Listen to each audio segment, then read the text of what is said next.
John Dramani Mahama Ghana Mampeni Asia animu a wedding komo na yensrahwe e na ode kwose so e wo mampani atraye Jubilee House na enum e na yuka ban e kase sesi ade womo aka bompaye obabehwe so maynyine no ebetimi akoso ententem so pa na oma bia no benyini a ye woni amahodo bia ya na ejina so ya asa ne ma no enze se omampani no anase ma sudifo no womo toto no asekra ye adwumayefo ensam sikasem na afi so enuane ahodo ne niam bebre a chese woka no a etwa babesi adwumayefo ya womo eye adwuma e wo manum na Angela Rena atrem se yuka bana ye krade so beso aban na asene wo mugu so mo ye de nanso ebredo se wo hyemu kenayi na sana motu enso etimi efe na so abayi yenti na no de sem no kakra.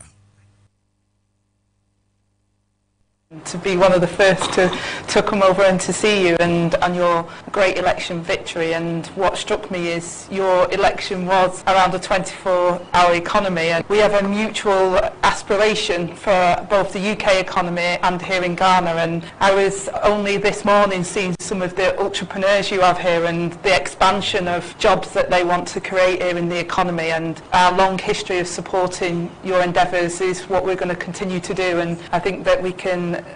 achieve great things together, and the fact that the UK government is aligned on growth and your government is focused on growth to create good jobs for people so their living standards are improved is exactly what we're trying to achieve as well. So we will be there as a friend, as we always have been, to support and to make sure that both our economies can grow and that people on the ground really see that and that they're able to get the jobs that fulfill their family life, and that's what we want to achieve. Mami wakasa yo ode de okado no nti o ise dan carboni bia o de ase nwuma no ese meburu nya biye na meti so sai ba ko bitwa maso bo se wo hwe history abakose mu no a English ma no ne Ghana ye wa yonkofa nti edo so mo nya ye me ye ho ntre ye nti na ye ba me no kai na busuafo eno ano nti we epe no na Ghana Mampani Ura John Dramani Mahama enso ebo eho amane ewo ye dwumadie sonko a amanone woni eben anaso obo mayi no wo mudi ede epija ye ene nsema ahodo yenti Ghana Mampani. Have a young growing population, and so one of the major issues, and that came up strongly in the election, was the issue of jobs. And so working together to see how we can bring in more investments, especially considering that we're shut out of the international credit markets. We are living in a very unpredictable world where relations between countries are becoming very transactional, and we have the issue of the freeze in assistance from the United States. We're trying to make our own budgetary adjustments to make up for the shortfall of some 156 million odd US dollars, and so it's something that we can adjust the budget to fit. But it's my hope that the rest of our partners will continue to maintain the cooperation that we have, or even lift the level of cooperation so that we can continue to assess the vulnerable in our society. Nti sade Mampani eba mane ne nyina no eye nhyehyeye ahodo bi aban no sese ono nso eye na sika ahodo bi kra na so atene ade no wo mo ebetimi ahwe atoto nioma yie na wasom yie na no achi ena Mampani esai eba mane ese Ghana yeguso a ye koyenim na amahodo omoa ya wode eboa yen ene wiase adwadie no ene nso timi peje o ma no pa me koyenim ti sa ne mani nyina nyade a abano ebetoto no ase kra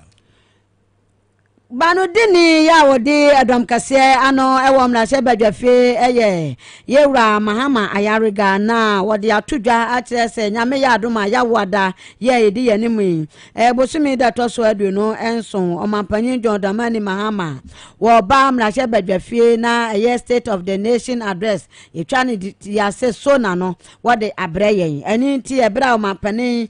ba mlase badwafe no omo ebeyi de bambo mu pampen na na atumi aboa ma bibia akoso eni nti wasenhyehyɛ ye omode agu akwan mo ene se nonkron ebopa ho simadunum pepepe na mnahye badwafo wo bia tenase ene so yɛ mnahye badwani na nonkron epa ho simadunum na wunya nurum na hye badwafie hode a ene na kan ho se wo yi ho afiri so na no emu ya wo nka ho ebie ya ma wo bia ensa ma mewuram wo se sa abra no ana national security for wo mo ene ye hand over ama wo mo ewo bambo ensemu ene nti onepa bia ntwea se obetwuntwa na mu wo na hye badwafie wa ensa sa wo ba ho no ensa sa wo ba ho yenko na yenkonkotie ne nkyerɛkyerɛ mu sɛde ebesi asi wo nyame ya adoma ya wada. At the beginning of each session of Parliament and before a dissolution of Parliament, deliver to Parliament a message on the state of the nation. This is a constitutional injunction. The President will definitely be here to deliver the State of the Nation address. And members are expected to be seated latest 9:15 a.m. Please pay attention. Members are expected to be seated in the chamber latest 9:15 a.m. The clerk has also issued additional instructions which I want to bring to your attention. All honorable members are to be seated in the chamber 9:15 a.m. This is because once His Excellency the President enters the chamber, national security will not allow any member access into the chamber. Mama ya regano no don kase eba no dini ewo mrahye badwafie omampani ya wada ya wo ba ho no mo nhyehyɛ ya wo mo ahyehyɛ sese obi adi so e na yekɔ ekokotie ye no.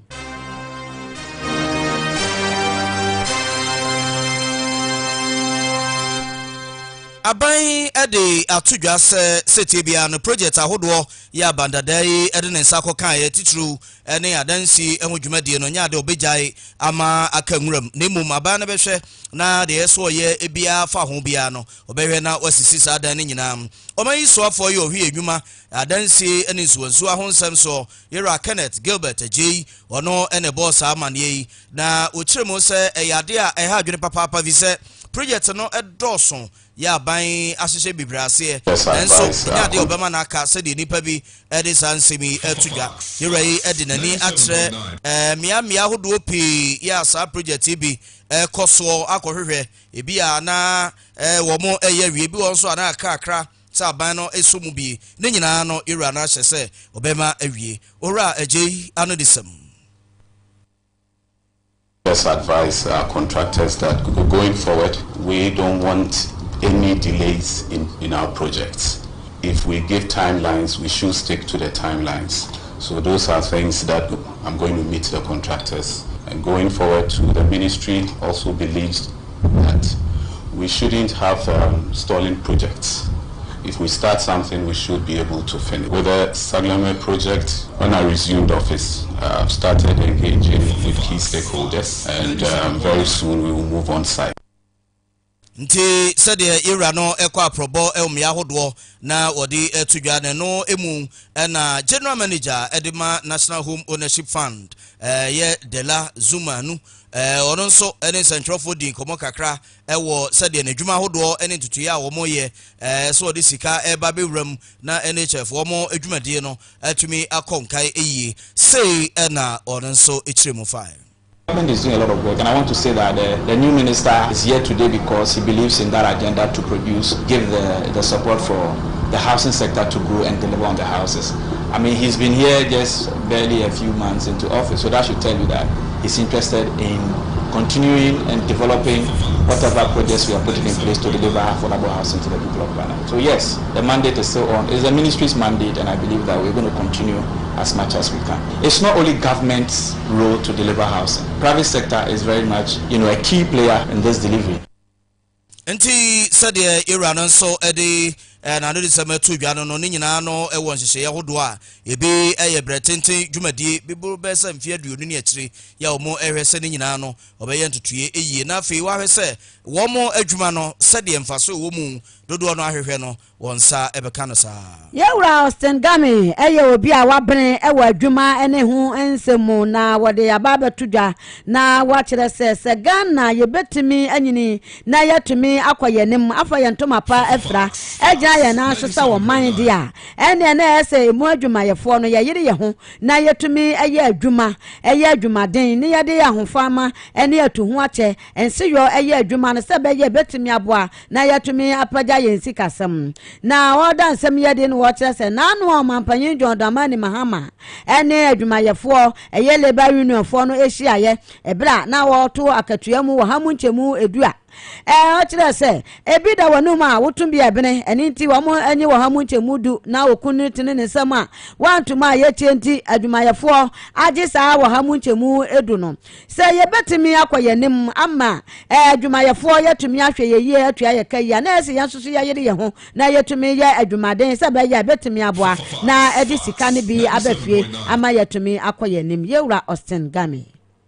And some management went into concrete and reintroduced these things again. So we have all this mushroom of allowances, and everybody, including government, yesterday, today, have copied it. But you heard the president said yesterday that there are independent enrollment committee, and if they can do their work well, as far as I'm concerned, this thing shouldn't be in place again. They do not have to. If the people have been paid, consolidated the rent already. We have separated it and paying it again. So we are taking double. So we have to inflate the system, and that's what the consequence is all about. And nobody wants the truth to be told. When are we going to grow as a nation? No nation does what we are doing. It's only Ghanaian. We are too known. We make ourselves too known. We only know everything, and whatever we are doing, we are the best blaster, the best this, and we are now last. Because we play our domestic football. That's the way we are. Everybody has an assigned work. Teachers are supposed to prepare to go and teach. How you prepare? That's what we have. We have superintendents that superintend over there.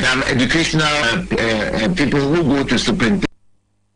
Yero se game no wase akwadworo yemfa nchechire wo man yemfa aniade so ahoden so anibra so na yemfa nya adwuma nso mo man na wo man ebetimi agina yi. West Africa Examination Council wayekefo empadinfo nso abama na yese wo mbekoso a na wo mo agina masamo asisi akoduru court a esukufo ba nan ya wo mo sore padinfo yaso mu wo mo agina wo mo mfefo nyina na mu ya wo mo edekọ no se obegina court mram na fisa ade na yeso mo kete se o mo fa so hwe no emra bonte no masom na sade pani ya wono enehwe wo mo emra ensem so ne nsentwerofo di nkomo no wo kyerem se nkran high court ena odi kai ede sa ensemi ebaye na wo mo eka so mu kosom no court eboguye na yere ne nsentwerofo di nkomo kakra ena Reverend Victor Brew ede tudwa se na wo mo aye wadwen se February busumi ne nefoa aduowotwe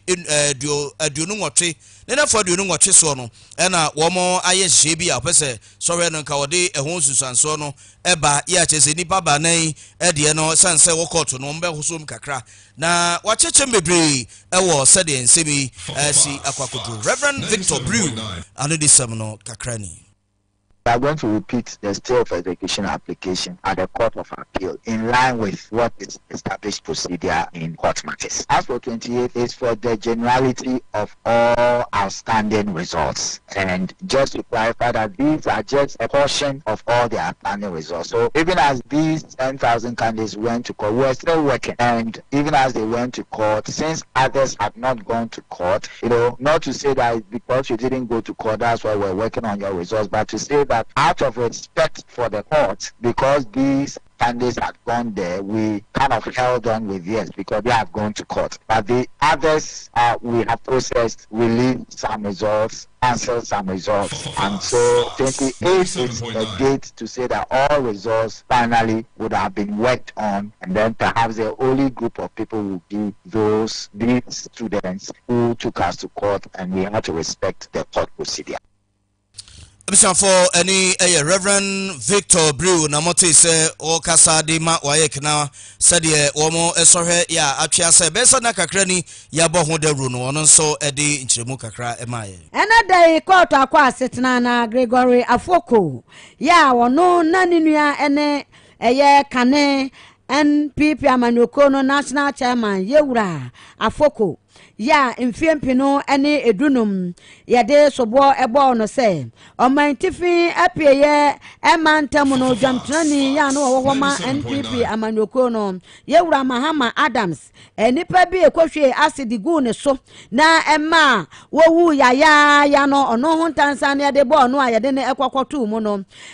kwa boso akaboso memiensa na anka mfie edum ne wada remand nko a na court kwa asetena no omo tese yamani bail na be na yade amano no eye lawyer for ya wo mukokotwitwa eje no de wodimu akotene na wokasa ye no eye lawyer nana ya osei yenko na yenkotie omse wo ma pra ama badada na breso amoka ena da ide onyame ayipuma kwan. Obviously, the family is yet to be notified of the grant of bail to Greg Afu, but I can tell you that it's a piece of good news for each member of the family, the legal team. And I think to every well-meaning Ghanaian who has followed this matter right from its inception. You see, by May this year, Greg would have been in custody 10 years. We think that court, having considered all the facts and granted him bail, is in the right direction. We are grateful to the Attorney General's department who this time around did not oppose the bail. The reasons I've stated. So we can only be grateful. Greg can now be attending court from his place of residence. For us, it's an opportunity for him to get proper medical attention, which he has lacked all this while. For us, that is very, very... While he will be the greatest of respect to you and your listeners and or viewers, I don't think we should stay. But you see, that reason was not given by the family or by Greg's lawyers. It was a reason concocted by the prosecution. And so, for us, it was untenable. Nothing of the sort was going to happen in Bolga or anywhere. So let's just dismiss that bit and be happy that this time around the court has seen good reason to grant him bail. Lawyer Nana ya osai ene ekotie no na court no ahye se bribia no bra ya hye bia no Gregoria Fokoe wonfa no ho enkonko kire aposifo na nsama hodo a edi akire no soso no omo atoa assemni no eso Fox 97.9 so Amansan Dawuro yanyen kratoe yemla Aye malenko fo aba mo frebo wa mosum badwomo enyarwa gudu nan bi wo atumi tete da sani mo ko kata so kura wontumi na ewa pepon minimu ya ene hunimu nsuo na mebekire wa no aduro se wo kai se poku fama ko fa waduro bi ba ye se wa sane fufura ba malenko cough syrup waduro tata hwe wasum nuane nura gudu te se clofenramin mallet menthol and a diphenhydramine HCl na dia gumu enti anu aden etu wane pepon asentem so malenko be ya maman no ma minimu ada ho de pepon ni pepon brefo aba no so ohia malenko enkwada ntotofe wani adantam so a okokata so a wani kata nti wantumi na no wohia malenko akwada wo no malenko faduro no kokata so a wadan na ho wantenani na ade ache malenko baby eyema motofo efrabo so memiensa edikosi afeso malenko junior so ya adantam dia na malenko adult so ya mpanimfo dia MNG Pharmaceuticals no ye malenko faduro yi enye na omayi pharmacy shops and drugstore huduo mu etufo mfrepoku pharma wo kumase